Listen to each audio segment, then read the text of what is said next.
My flash photography course is in the final stages, and I wanted to share a section with you all.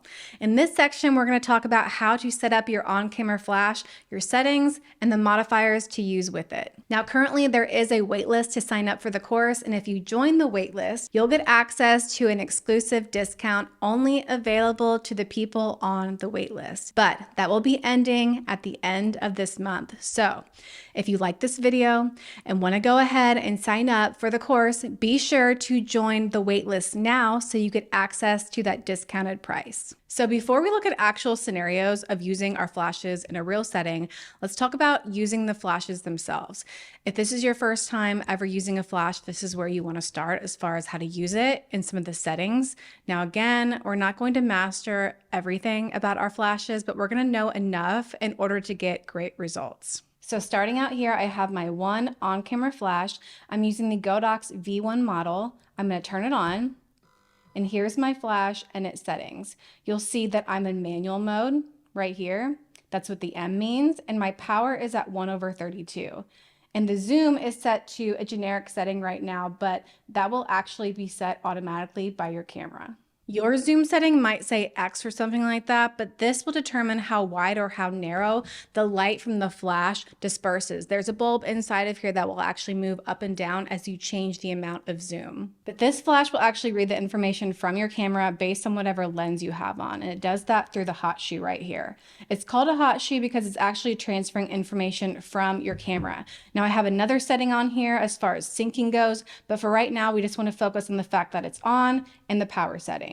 Now again, this is the Godox V1 model. It may be a little different on your flash, so make sure you look at the manual for how to change these settings. But what I'm talking about will essentially be the same for every kind of flash. It might just differ a little bit on how you get there to those settings. Now the first setting that I make sure that I'm in when I turn on my flash is I want to be sure I'm in manual mode. You can tell that I'm in manual by the M right here. And if I press on the mode button here down on my dial, I can toggle through the modes. We have multi and we have TTL. You really don't need to know what multi is. It's for when you want to take multiple exposures in a row. You will, however, hear a lot of people talk about TTL because it's basically the auto mode of flash. I personally don't like TTL because it just guesses too much. And because of that, your settings will be all over the place. And when you think about editing your photos afterwards, if you want that to be nice and easy, you really want a consistent look throughout your photos. Plus, for the most part, when you set your flash, you don't have to change it too often, especially during a wedding reception. When it's reception time, the lighting is mostly controlled at that point. So if you're using your flash and your flash settings are basically the same and your camera settings are basically the same, you're going to have the same results throughout the entire reception. And that's going to make editing that much easier for you. Additionally, with TTL, what's going to happen is that per every scene, your flash is going to try to guess how much power it needs. So sometimes it could fire and be super heavy, overexposing the photo, or sometimes it can fire and be super low. And if you're someone who likes to shoot fast, and you don't actually know how much power your flash is using, it's just going to be all over the place and it might not even recycle in time. So personally, I do not like TTL. It's too much guessing. I like to have control over my settings. And if you use it in manual, for the most part, you can set it and forget it. The second setting that I'm paying attention to is what my power setting is. Personally, I don't shoot with my power too high. Typically, I'm around 132 or 1/64. But if you want to change this, you just go down to your dial and there's a plus or a minus sign. And you can press on that and you can rotate it counterclockwise or clockwise. Now again, the lower your flash power is, the more flashes you're going to get. So if you're continuously shooting or holding down the shutter button to get lots of shots, you're going to want to use a lower flash power so it can actually recycle in time to flash again. And if you're at a high power, like 1/2 or 1/4, it's going to take a longer time for your flash to charge back up again. So if you're shooting at rapid fire, like ba ba ba ba ba ba ba, and you're like trying to get a bunch of shots in a row, it's only probably going to flash 2 or 3 different times because it can't keep up with you. Also, you're at the risk of overheating your flash, which won't kill your flash immediately, but the flash will stop and say like, hey, I'm too hot right now and I can't flash anymore. So Lower power is better.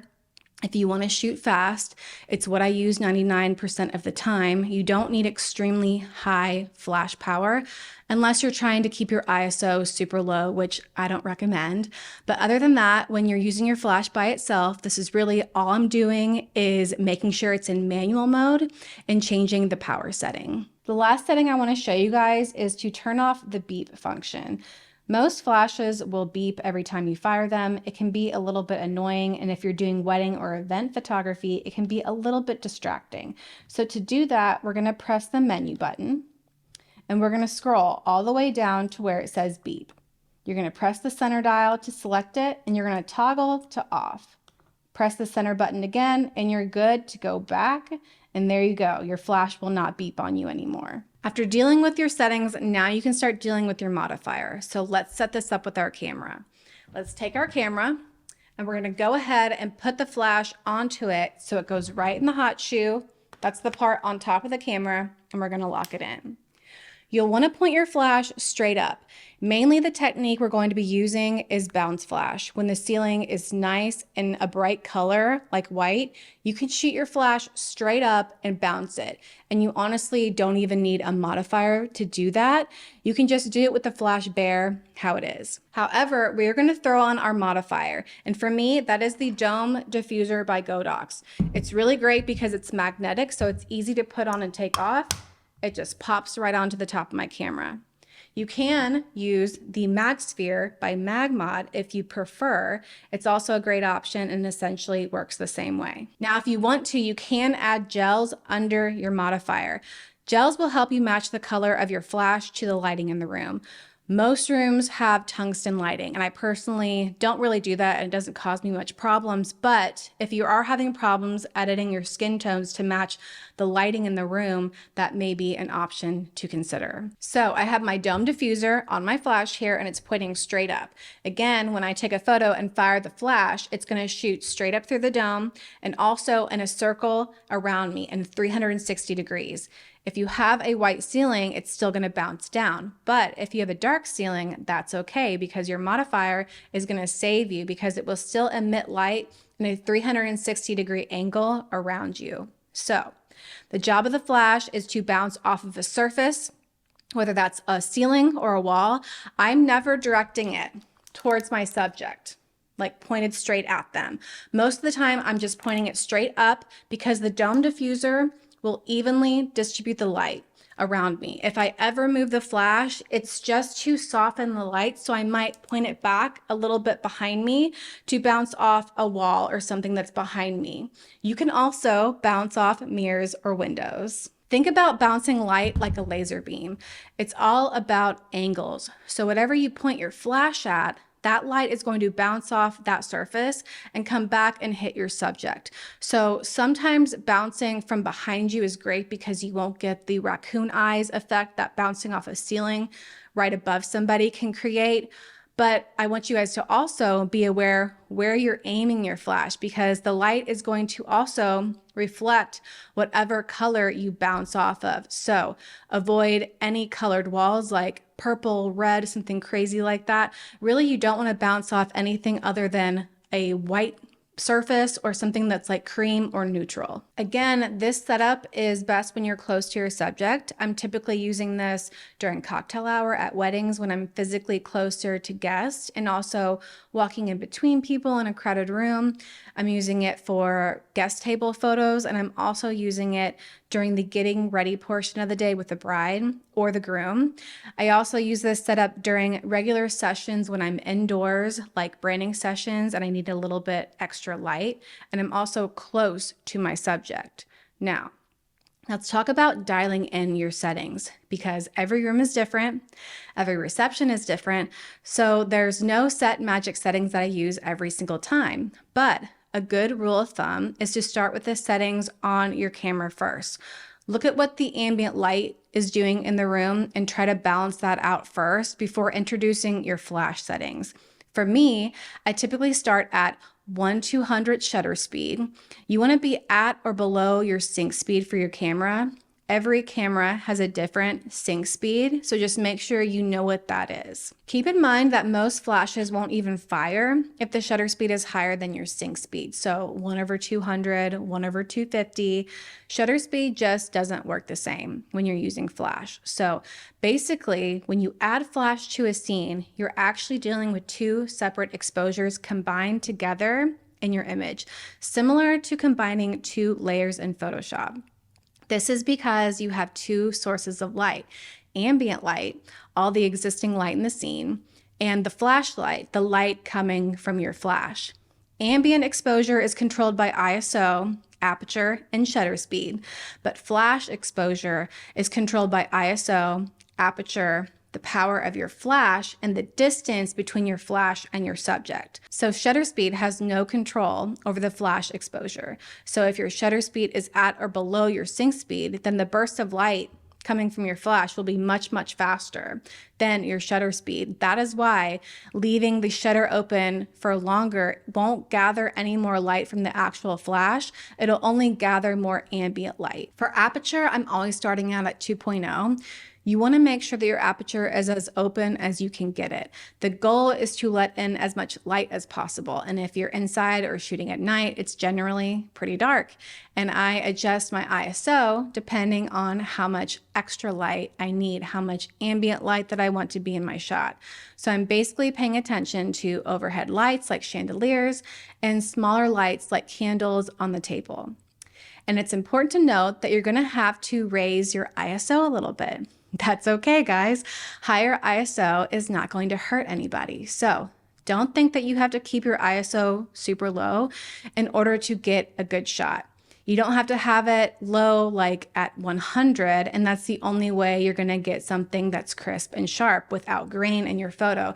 Camera technology has advanced so much to allow most modern digital cameras to perform great in low lighting. Once I get my settings on my camera set, then I'm going to introduce the light from my on-camera flash.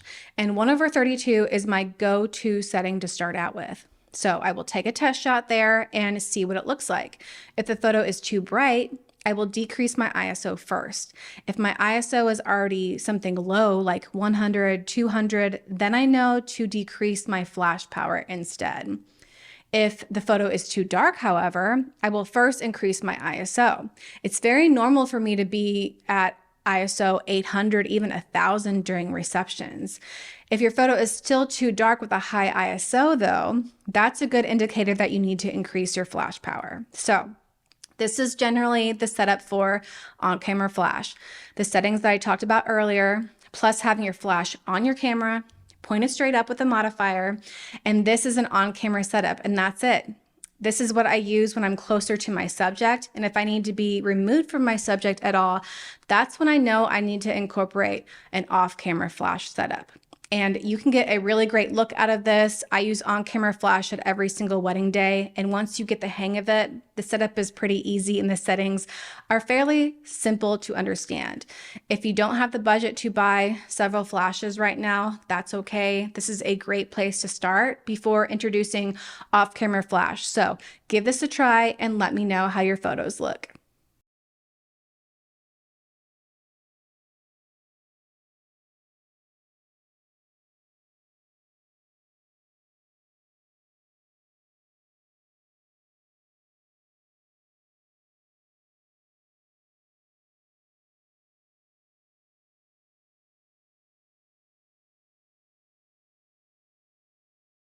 I hope this video was helpful for you, and if you enjoyed what you saw, definitely make sure to sign up for the Flash Photography course waitlist. The link is in the description below. Again, I hope this was helpful, and thank you guys for watching. I'll see you guys in the next video.